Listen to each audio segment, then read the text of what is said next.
बिस्मिल्लाहिर्रहमानिर्रहीम। अस्सलाम वालेकुम नाज़रीन, मैं मोहम्मद फारूक डोगर, नुमाइंदा ख़ुसूसी रोज़नामा पाकिस्तान मलेशिया प्रोग्राम आमने सामने में हाज़िर खिदमत हूँ।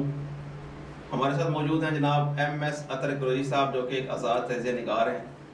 हम जनाब कुरैशी साहब को प्रोग्राम आमने सामने में खुशामदीद कहते हैं। नाज़रीन, आज का जो प्रोग्राम है वो है कल जो सिंध असम्बली में हंगामा राई हुई है और PTI के अरकान ने अपने ही 3 मुनहरिफ PTI MPs को बुरे तरीके से मारा पीटा है और उन पर हमला किया गया है। उनमें जो नंबर 1 है वो है शहरयार शर साहब, दूसरे हैं असलाम अबड़ो और तीसरे हैं करीम बख्श कबूल साहब। ये तीनों MPs जो शर्जील मेमन के साथ इंटर हुए हैं असम्बली हाल में, वो जैसे ही असम्बली हाल में दाखिल हुए हैं PTI के अरकान असम्बली ने उन पर धावा बोल दिया और उनको बहुत बुरे तरीके से मारा पीटा है। साथ साथ पीपल्स पार्टी के पार्लियामानी लीडर को भी नीचे गिराकर उन पर घूसों की बारिश की गई है। और उसके बाद जो हलीम आदिल शेख साहब हैं, जो कि अपोजिशन लीडर हैं सिंध असम्बली में, वो सहाफ़ियों के साथ भी उलझ पड़े हैं। ये PTI की अरकान असम्बली का हाल है सिंध असम्बली में। दूसरी तरफ यूसुफ रज़ा गिलानी साहब के जो बेटे हैं अली हैदर गिलानी, उनकी कल से एक वीडियो वायरल हुई है जिसमें वो वोट खरीदने की बात कर रहे हैं, लेकिन उसमें वोट खरीदने की कोई बात नहीं कह रही। उसमें वो सिर्फ ये बता रहे हैं कि वोट ज़ाया कैसे किया जा सकता है या कोई कैसे होता है। बहरहाल इसमें भी कुछ दाल में काला नज़र आ रहा है कि कुछ ना कुछ गड़बड़ है। और इसके अलावा जो तीसरी जो मेन खबर है वो ये है कि अगर यूसुफ रज़ा गिलानी साहब ये इलेक्शन जीत जाते हैं तो हुकूमत का चलना मुश्किल हो जाएगा। और इमरान खान को आज उसी सूरत हाल का सामना है जो आज से पहले मोहतरमा बेनज़ीर भुट्टो को उस वक्त हासिल हुआ था, सूरत हाल का सामना किया था जब उन्हें तहरीक एतमाद का सामना करना पड़ा था। PTI हुकूमत के वज़रा और मुशीरों की तकब्बुर और उनके गुरूर ने इमरान खान को अवाम में बदनाम कर दिया और वो पूरी तरीके से समझ ही नहीं सके, टीम ही नहीं बना सके इमरान खान साहब। इमरान खान साहब की ज़ात पर कोई वो नहीं है, वो हॉनेस्ट है और मुल्क के साथ मुखलिस हैं, लेकिन जो उनके वज़रा हैं ना, वज़रा जो उनके तकब्बुर से भरपूर हैं, कोई टके का काम नहीं कर रहे हैं, बस बातें बातें और बातें। तो हम जनाब कुरैशी साहब से गुजारिश करेंगे कि वो अपने आज़ाद तज़िये से आप लोगों को आगाह करें। बिस्मिल्लाहिर्रहमानिर्रहीम व रफ़अना लक ज़िक्रक सदक़ल्लाहुल अज़ीम। अस्सलामु अलैकुम नाज़रीन, उम्मीद है कि मेरे मुहिब्बे वतन पाकिस्तानी जहाँ कहीं भी होंगे अल्लाह तबारक व तआला की करम नवाज़ी से उसके हबीब के सदक़े में खैर आफियत से होंगे। और दुआ गो रहता हूँ जो मुसाफिर ने खैर आफियत से अपने घरों तक पहुँचें और जो हमारे भाई बंद बीमार हैं, तकलीफ़ में हैं, अल्लाह ताला उनके लिए आसानियाँ पैदा फरमाए, सेहत तंदुरुस्ती अता फरमाए। मेरा ख्याल है खैर हासिल गुफ्तगू तो कर ली है फारूक साहब, आपने टॉपिक तो दोनों तीनों कवर कर लिए हैं काफ़ी। अब मैं क्या उस पर मैंने तो हेडलाइन दी है जी, हेडलाइन तफसील आप बताइए ना। 4 मिनट की हेडलाइन अगर होगी तो फिर न्यूज़ कितनी बड़ी होगी? तो न्यूज़ इतनी बड़ी होनी चाहिए ना। फिर आप मुझे देंगे पौना घंटा? आप 1 घंटा ले लें। ठीक है, आइए जी, पहला पॉइंट आपका सिंध असम्बली में जो कुछ हुआ कल जी, जो गुजरी हुई कल है, यानी 2 मार्च, आज है 3 मार्च और उसके बाद फिर मार्च ही मार्च है जी। तो अब ये मार्च का सिलसिला शुरू हो चुका है। तो मार्च में क्या होता है वो आपको पता ही है। अब हम इस बात को अगर इस तरह से लें कि जनाब अली परेड मार्च या फलाना मार्च, अब ISPR हमारा आया था, उन्होंने फरवरी के अंदर जनाब अली आके मार्च का प्रोग्राम दे दिया था। तो अब ये सूरत हाल इस वक्त नज़र आ रही है। मैं ये समझता हूँ कि जो कुछ बुलंदबान दावे में थोड़ी बहुत कसर लगेगी, थोड़ी बहुत कसर लगेगी। एक सुलझे हुए माशरे की छवि पेश करने वाला वज़ीर आज़म, दुनिया भर से कंपेयर करने वाला वज़ीर आज़म कि देखिए जी फला जगह ये पीस है, फला जगह ये, फला जगह ये, फला जगह ये, हम ये करके दिखाएंगे, हम ये लाएंगे, हम ये डिलीवर करेंगे, हम पाकिस्तान को एक बेहतरीन जो है तरक्की याफ्ता मुल्क बनाएंगे और जिसमें डिसिप्लिन होगा, जिसमें ना चोर होंगे ना चोरी करने वाले होंगे। तो अब मसला सिर्फ ये है कि पाकिस्तान में सब कुछ है, लेकिन अब जो नज़र आ रहा है जब से इंसाफ की बात आई है, तहरीक इंसाफ कहीं नज़र नहीं आ रहा जी। हमारे यहाँ जो लोग शराब की बोतलों को शहद की बोतल साबित कर देते हैं, और वो भी आंखों में धूल झोंकने के उनके किनके जो हमारे मुल्क के सबसे बड़े ओहदे पे फाइज होते हैं, चीफ जस्टिस ऑफ पाकिस्तान की आंखों में धूल झोंक के जो लोग असेंबलियों में बैठे हुए हैं, उनसे आप क्या तवक्को रखेंगे? फिर इसी तरह से जो दूसरों के कंधों में बंदूक रख के, दूसरों के क्या नाम है सरों को अपने पांवों तले रौंद कर सीट पर आकर बैठे हैं, उनसे आप क्या तवक्को रखेंगे? जगह जगह पिछले 70 साल के अंदर हमने ऐसा बाजार गर्म नहीं देखा जैसा पिछले हमने 2 साल के अंदर बाजार गर्म देखा। हर जगह पर, हर फील्ड के अंदर, हर जगह पर, चाहे वो स्कूल हो, चाहे वो कॉलेज हो, चाहे वो जनाब अली अदालतें हो, चाहे वो जनाब अली क्या नाम है आपकी मसाजिदें हो, चाहे आपके जनाब अली वो मंदिर हो, चाहे वो आपकी असम्बलियां हो, हर जगह पे बाजार गर्म है खरीदने वालों का और बेचने वालों का। तो अब ये हुकूमत जो आई है हमारी, ये जो बुलंद बातें दावे करके आई थी, ये आपको कहीं से भी मुल्क के अंदर ये नजर आ रहा है कि किसी भी जगह पर, कोई भी इदारे के अंदर कोई पेशरफ्त हो रही है तरक्की की तरफ? तनज़्ज़ुल की बात तो छोड़ दें, वो तो हम जा रहे हैं, डूब ही रहे हैं। कहीं लॉ एंड ऑर्डर की सिचुएशन को कंट्रोल किया जा रहा है? जब हमारी असम्बलियां ही मार्केट मछली बाजार बन रही हैं, जब असम्बली के अंदर जनाब अली और असम्बली के हयाते के अंदर मार कुटाई खुलेआम हो रही है, वीडियो क्लिप आ रहे हैं, हमारी अदालतें सो रही है, हमारी इंतजामिया सो रही है। ना पीटने वाला कंप्लेन कर रहा है जाके कि मुझे क्यों पीटा गया था, और पीटने वाले की तो बात ही हो रही है। कल तक जो लंगड़ा के चल रहे थे, जिनसे उठा नहीं जा रहा था, 2-2 आदमियों का बाजू का सहारा लेके चल रहे थे, वो 3 दिन बाद असेंबली में आके अपने बदले मुकाबिल को धड़ाधड़ टार्जन की तरह से उछल के कूद के जनाब मार रहे हैं, और दुनिया को दिखाने के लिए वो टीवी के आगे चल रहे थे, हाय मैं मर गया, मुझे मार दिया, मुझे ड्रामे। ये सारा कुछ कौन कर रहा है वो आपको नजर आ रहा है। इससे पहले जो हुकूमतें रही है, चाहे वो चोर थे, डकैत थे, जो भी थे, सही है, लेकिन अवामी इज्तिमात के अंदर ठीक है, कभी कभार 1-2 चीजें ऐसी हुई हैं, ये नहीं कि वो भी दूध के धुले में थे, लेकिन जब से ये हुकूमत आई है, हर जगह पर मार कुटाई का बाजार गर्म है। इवन देन के जो लोग अपने ही लोगों को, यानी अपनी एक ही जमात के अंदर उसी जमात के एमपीए उसी जमात के दूसरे एमपी को मार रहे हैं, यानी आपस में दस्ते गिरेबा हो रहे हैं। जो लोग आपस में दस्ते गिरेबा हो रहे हैं, लड्डू दोनों को मिल गया है, उसको भी लड्डू मिला, उसको भी लड्डू मिला है, उसको भी 50 करोड़ मिले, उसको भी 50 करोड़ मिले, सबको 50 करोड़ मिल दिए, उसके बावजूद लड़ रहे हैं। तो आप क्या तवक्को रखते हैं कि यह अवाम की बेहतरी का कोई काम कर सकते हैं? क्यों अवाम को बेवकूफ बनाया जा रहा है? हमारी अदलिया, हमारे इदारे, इलेक्शन कमीशन और दीगर सारे लोग इन लोगों के जो तलबे में बैठे हुए, जाके क्यों बैठे हुए, मेरी बात समझ में नहीं आ रही है। क्यों हमारी अदलिया खामोश है? क्यों हमारी इंतजामिया खामोश है? क्यों हमारे इदारों के वो लोग जो उन्होंने इनको हमारे सर पे बिठाया है खामोश तमाशाई बन के बैठे हुए? क्या वजूहत है, क्या कमजोरियां नियाजी साहब के पास हैं जो हमारे इदारे अब तक इनके ऊपर हाथ नहीं डाल सके? वरना एक छोटी सी गलती के ऊपर एक के पजामे पे, दूसरे के अकामे के ऊपर इन्होंने वजीर आजम को जनाब अली छुट्टी करी थी, और यहाँ तो बड़ी बड़ी वीडियो क्लिप सामने आ गई है, सारे सबूत उनके अपने लोगों ने दे दिए हैं, उनके अपने वुज़रा ने सबूत दे दिए हैं, सोशल मीडिया पे वायरल हो चुके हैं। फिर भी ये दंदनाते फिर रहे हैं और जनाब अली हुकूमत सवाल के बैठे हुए और कहते हैं जनाब अली मैं जो है वो मदीने की रियासत का बनाऊंगा पाकिस्तान को। ऐसे लोगों पर तुफ हो, अल्लाह की नालत हो ऐसे लोगों के ऊपर जो अल्लाह और उसके रसूल के नाम को इस्तेमाल करके अवाम पाकिस्तान को, मुसलमानों को वरगला रहे, उनको धोखा दे रहे। ऐसे लोगों पर अल्लाह की नालत बरसे। बस यही कहूंगा, और क्या कहूंगा इन लोगों के लिए। ना खुद चैन से रह रहे हैं, ना अवाम को चैन से जीने दे रहे हैं, अवाम को मरने भी चैन से नहीं दे रहे। मरना भी महंगा कर दिया अवाम के लिए इन्होंने। रोज तेल की कीमत, रोज गैस की कीमत, रोज बिजली की कीमत। अरे भाई क्या है ये हुकूमत है, ये मजाक हो रहा है? हमारी अवाम जो है वो पता नहीं कहां सो रही है। अभी देखिए ये जो 3 मुनारिफ एमपी हैं, ये बेसिकली हफीज शेख को वोट नहीं डालना चाहते थे। इन्होंने बरमला कहा जी हम नहीं देंगे हफीज शेख को वोट, क्योंकि वो बंदा प्लांटेड है, उसने बेड़ा गर्क कर दिया मुईशत का। लेकिन वो देखिए ये कानूनी तौर पे ये वोट का मायने क्या है? कानूनी तौर पे नहीं कह सकते। वोट के मायने क्या है? वोट का मतलब क्या है कि इंसान जो है अपने ज़मीर का अपनी आजादी से अपनी राय दे। बिल्कुल। आपका एमपीए, आपका एमएनए जब वो आजाद नहीं है तो आप आवाम को कैसे साथ छोड़ेंगे?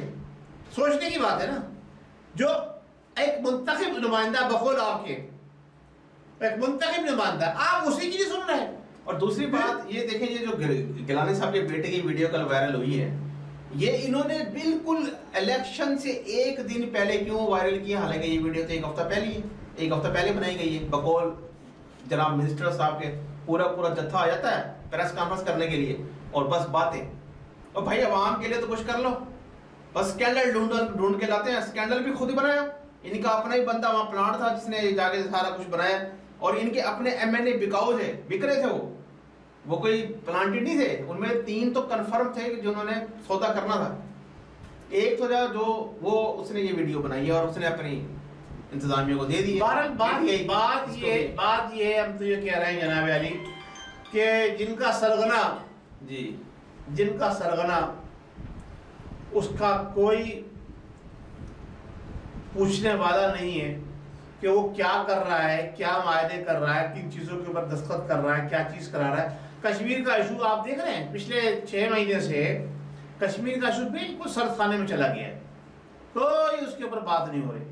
वहां का सिलसिला इन्होंने चैप्टर क्लोज कर दिया है। अब जब जरूरत पड़ेगी, कोई हालात लाइन ऑफ कंट्रोल के ऊपर खराब करने के लिए, फिर उसको हवा देंगे, फिर उसको उठाएंगे। और जी मोदी साहब आ रहे हैं पाकिस्तान और बार कॉन्फ्रेंस में शिरकत के लिए। अब अंदरूनी खाता इनकी डील हो गई है। अब ये सारा चीजें जो इन्होंने किया है, इसका मतलब क्या है? ये मुसलमानों के खून की, मुसलमानों की मजहब की सौदेबाजी करने के लिए इसको सरबराह बनाया गया है। मैं तो यही कहता हूँ कि ये मुसलमानों का जो है लारा साहब अरेबिया बन के अब खड़ा हुआ है। अजीत डोवल की और मुईद यूसुफ जो कि दोनों का सेम ही डेजिग्नेशन है, इनका आपस में राब्ता है और बकायदा भी बर्फ पिघलना शुरू हो चुकी है। मैं कह रहा हूँ ना, ये एक पाकिस्तान की हिस्ट्री का नया लारा साहब अरेबिया है जो पाकिस्तान को कहाँ ले जाके खड़ा करेगा अल्लाह बेहतर जानता है जी। आज जो इलेक्शन का गेमा गेमी सिलसिला चल रहा है, वोटिंग हो रही है, देखिए क्या होता है। ये एक नया आप देखेंगे, नया बिल्कुल नया कल्चर है। कभी आपने नमाजी में देखा होगा ना, इसके बाद मुस्तकबिल में आपको देखने को मिलेगा जो कुछ आज होगा, यही बता दूं। देखिए जी, अभी ये गिलानी साहब की वीडियो को देख लें। उनका जो बेटा है वो फौरन प्रेस कॉन्फ्रेंस उसने कहा हाँ मैं हूँ, उसने तो इनकार किया ही नहीं, उसने एतराफ किया जी बिल्कुल मैं हूँ और मैं किसी से भी वोट मांग सकता हूँ। कोई साबित करेगा मैंने किसी को कहा, उस वीडियो में कोई साबित नहीं हुआ कि उन्होंने कहा कि जी पैसे इतने देने हैं या कुछ करना है। वो सिर्फ मुलाकात है जिसमें वो कह रहे अगर आप अगर वोट हमें नहीं देना चाहते तो जाया कर दें। नहीं, उसने ये कहा है कि जी अगर नहीं, आपने ये नहीं कहा हमें नहीं देना चाहते। हाँ। उसने ये कहा है कि अगर आपकी जमात, आप सुने, बड़ा यही मजाकिया बात है जी, और ऐसा माजी में हुआ है और अब फिर होगा। आपकी जमात आपको वोट के ऊपर टिक करके देती है जी कि जाइए ये वोट डाल के आइए। आपका काम सिर्फ इतना है कि वोट ले जाके वहां डाल दे, बस। किसको डालना है वो जमात ने फैसला कर दिया। यार वोट मेरे जमीर का है, आप कौन फैसला करने वाला थे? उस बात पर उसने ये बात कही है कि जनाब अली अगर आपको साइन लगाया हुआ वोट मिले तो उस वोट को जाया करने का तरीका ये है कि आप दूसरी जगह पर भी साइन लगा दें। अब ये उसने बेवकूफी करी कि उसने कहा जी मेरे वालिद के नाम पे लगा दे, गिलानी साहब के नाम पे लगा दे। दूसरी जगह पे भी लगाने का मतलब ये होता है किसी को एक वोट जो है वो एक वोटर को दिया जाता है, उम्मीदवार को, 2 को नहीं दिया था, वो किसी भी जगह पे 2 पे लगा देता, 3 पे लगा देता, 4 पे लगा देता। तो बात ये है कि वोट जाया करना जो है जानबूझ के, वो भी जुर्म है। बिल्कुल जानबूझ के वोट जाया करना जो है जुर्म है, और जो इसकी तरगीब दे रहा है वो भी मुजरिम हो सकता है। ये अदालत फैसला करेगी। उसके इलेक्शन कमीशन ने नोटिस ले लिया है, लेकिन बड़ा लेट नोटिस लिया। अब लेट लिया हो या फेट लिया, हमारे हर चीज लेट ही होती है। दूसरा ये मुझे ये समझ नहीं आती है कि जब हमारा पाकिस्तान बना था 47 के अंदर, कानून हमें मिला 73 के अंदर, हमारा हर चीज लेट होती है। नहीं, मुझे ये समझ नहीं आ रही है कि वीडियो बन रही है पिछले हफ्ते। ये तो भाई ये तो एक दिन का गेम था ना, एक दिन पहले भाई ये गेम था उनके साख को नुकसान पहुंचाने के लिए। जो वीडियो बनी थी 2 साल पहले, वो अब चलाई थी ना कुछ दिन पहले, हाँ, जो जिसमें वो बिल्कुल जो सेनेट की और इन्हीं के अपने बंदे बिक रहे हैं, इन्हीं के अपने बंदे बिक रहे हैं। तो इनके बंदा, असल में बात ये, इनके बंदे सारे जो हैं, देखिए बात सुनिए फारूक साहब, बात ये है कि वो सारे बंदे बिक यूं रहे हैं कि वो पहले भी खरीद के सीटें आए थे ना। पहले भी नियाजी साहब को बड़े बड़े थैले भर भर के देकर सीटों पर आए थे। अब उनकी कमाई का वक्त आया है। नियाजी साहब उन्हें सिर्फ जो है वो दे रहे हैं, क्या नाम है, लॉलीपॉप दे रहे हैं। 2 करोड़ ले लो भाई, 50 करोड़ ले लो भाई, 50 करोड़ 50 करोड़ की लॉटरी निकल आई, बढ़ रहा है। वो दिया है कुछ चंद लोगों को, बाकी तो अभी देख ही रहे ना। अगर उनको मिल जाता तो कुछ सोचते हो। बालाजी इस वक्त जो मुईशत की जो सूरत हाल है वो बहुत कुछ भी हो, हमारे एमपीएस एमएनए की लॉटरी निकल आई है, 50 करोड़ रुपया हमारी हुकूमत हमको दे दिए फंड के मत में दिए होंगे वो छोड़े जनाब। क्या तरक्की, क्या फंड, क्या काम क्या हो रहा है, छोड़ दीजिए, हमें सब पता है। मसला ये है कि अभी देखें पीटीआई ने हमेशा मुखालफत की है आईएमएफ से कर्जा लेने की, और इन्होंने किस पीटीआई की बात कर रहे हैं यार, छोड़ दे यार, दफन कर दो उस पीटीआई को जो ये बातें करती है। वो दफन हो चुकी है, अभी तो गवर्नमेंट दफन हो चुकी है वो पीटीआई, वो पीटीआई दफन हो, आपने नहीं की, मैंने तो दफन कर दिया, अब आपने दफन कर दिए। वो पीटीआई जो इलेक्शन से पहले थी वो दफन हो चुकी है। 41 उसके ऊपर हम उसका 40वां भी कर चुके हैं, उसका 41% ज्यादा कर्ज ले चुके हैं ये दोनों हुकूमतों के मिलाकर भी 41%। तो अब इससे अंदाजा लगा लीजिए कि इस हुकूमत का जो सूरत हाल है वो, इसके जो ड्रॉबैक है ये अगली हुकूमतों को बर्दाश्त करनी पड़ेगी। वो ये कहेंगे हमारे पिछली हुकूमतों में ऐसा किया। बहरहाल जिन्होंने इनको हुकूमत दिलवाई है वही रिकवरी भी करवा के देंगे। नहीं इस वक्त जिन्होंने इनको हुकूमत में बिठाया लाके, इन नाहिलों को, इन जाहिलों को जो आपस में लड़ के मर रहे हैं, इन बेशर्म और बेहया लोगों को हम पार्लियामेंट का तकद्दुस ही नहीं रखा, जिन्होंने पार्लियामेंटेरियन बनने के बाद वो किरदार अदा किया है जो आम एक जाहिल झपट इंसान जो कि बिल्कुल तालीम से लाबलद होता है, जो जिसे कहते हैं लुच्चे लफंगे जो होते हैं, जो रोड छाप लोग होते हैं, ये उनसे भी बदतर है। रोड के ऊपर चलने वाले मवाली होते हैं। देखिए मेरी बात सुनिए, मसला ये है कि इमरान खान साहब की जात पर कोई मैंने इमरान साहब का नाम नहीं लिया, आपको बार-बार दोहरा जाते हैं मुड़ के। मैंने इमरान खान का नाम लिया है, मैंने उनका नाम लिया है, मैंने कहा जो ये काम कर रहे हैं मैं उनकी बात कर रहा हूँ। इमरान खान कौन सा दूध का दुलावा है, वो बेशरम बेहया इंसान है। वो अब तक सीट पे बैठा हुआ क्यों है? जिस शख्स ने ये कहा था कि 50 आदमी मेरे खिलाफ ले आओगे तो मैं सीट से उतर जाऊंगा। क्या बात कर रहे हैं यार फारूक साहब, किस इमरान की बात कर रहे हैं? अभी तो 50,000 नालत भेजिए इस शख्स के ऊपर यार, नालत भेजिए। मैं 36,000 बढ़ता हूँ, नालत भेजता हूँ। जो शख्स अपने वादों को पास नहीं दे सकता, मदीने की रियासत की बात करता है। लड़ाई तकब्बुर और अजीब बातें कर रहे हैं। इतने स्कैंडल उसके खिलाफ आ गए, बैठा हुआ है बेशर्मों की तरह, बेहयाओं की तरह से। ये खान खिलाने के लिए बोलते हैं, हमसे खान क्यों नहीं बोलते? खान होता तो डूब के मर जाता पानी के अंदर। नहीं डूब के छोड़ दीजिए आप। नहीं सर ऐसे तो नहीं जनाब, बिल्कुल बेशर्म या बेहया इंसान ये है कि उनकी टीम जो है ना वो टीम को छोड़ दिया, टीम की बात नहीं कर रहा, वो खुद नायल है, वो खुद सबसे बड़ा नायल है, वो खुद सबसे बड़ा खुद नायल है। ऐसा पारसा हमें नहीं चाहिए।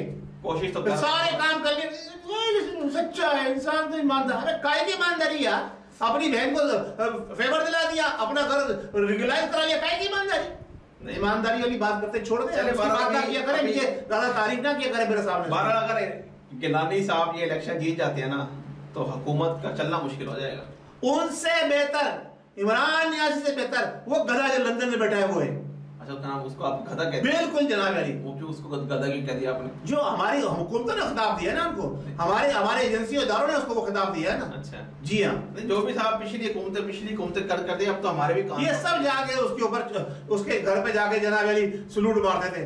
बहरहाल इस वक्त जो है ना इमरान खान साहब की जो इर्द गिर्द जो हवाली है ना वो इनको ले डूबेंगे, और इनका जो डूबेंगे मतलब क्या? डूबेंगे मतलब डूब चुके हैं यार। अब क्या आप क्या समझते हैं कि अवाम अब दोबारा इमरान के ऊपर भरोसा करेगी? नहीं फिर नहीं करेगा। डूब चुके हैं जो हालात है, क्योंकि अभी इन्होंने 3 सालों में सिर्फ चलिए आगे पॉइंट पे आइए, इनको हुकूमत को छोड़िए, कोई और काम की बात है तो बात कीजिए यार। इससे बढ़ के क्या काम की बात? नालत भेजिए प्राइम मिनिस्टर के ऊपर, नालत भेजिए ऐसे प्राइम मिनिस्टर के ऊपर जो अपनी आवाम का नहीं हुआ, जो अपनी आवाम का नहीं हुआ, जो अपनी जमात का नहीं हुआ। छोड़ दीजिए, आवाम को छोड़ दीजिए। जमात का क्यों नहीं हुआ? जमात का यार सारे भारत से लाके उसने वजीर और सफीर बना दिए, जमात के लोगों को पूछा था उसने?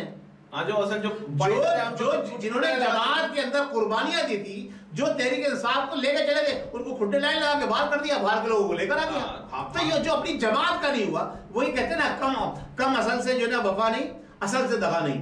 तो ये कम असल है, इसीलिए मैं इसको नियाजी बोलता हूँ। बालाजी इमरान खान साहब की हुकूमत जो है अभी 3 सालों में सिर्फ और सिर्फ वादे और वादे, इसके अलावा कुछ नजर नहीं आ रहा। अमल नाम की कोई नजर ही नहीं आ रहा। कोई इन्होंने कोई एक भी ऐसा काम किया हो जिसको देखकर हम ये कह सकें कि खान साहब ने बड़ा जबरदस्त काम कर दिया। अभी तक कोई ऐसा काम नहीं किया। तो बारह देखते हैं अभी 2 साल बचे हुए हैं, हो सकता है 2 सालों में ये अपनी 3 साल की कमी पूरी करते हैं। ये कह रहे हैं कि आखिरी ओवर जो है ना बड़ा अच्छा होता है, तो आखिरी ओवर में शायद ये सबको क्लीन बोर्ड खुद भी तो जाते हैं ना, आखिरी ओवर में 6 छक्के भी तो पड़ जाते हैं। हो सकता है यही 6 छक्के मार देना, ये भी तो मार सकते हैं ना 6 छक्के। जी उम्मीद है नाजरीन, अभी आज देखते हैं कि इलेक्शन का नतीजा क्या आता है। इलेक्शन का नतीजा तो आया हुआ है सर, हम तो 3 दिन से बता चुके हैं ना, 3 दिन पहले बता चुके हैं। आपने 2 दिन पहले कहा था कि जनाब अली गिलानी साहब जीत जाएंगे, फिर कल आप पलट गए।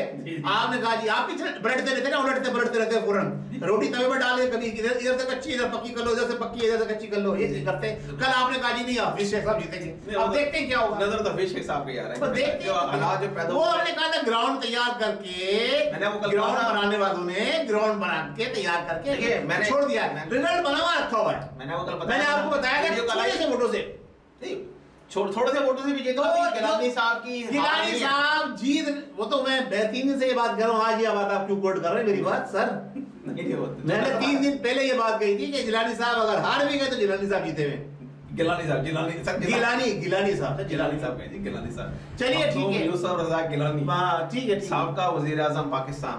जी उम्मीद है नाजरीन, अभी इलेक्शन चल रहा है, शाम 5 बजे उसकी पोलिंग खत्म होनी है पाकिस्तानी टाइम के मुताबिक।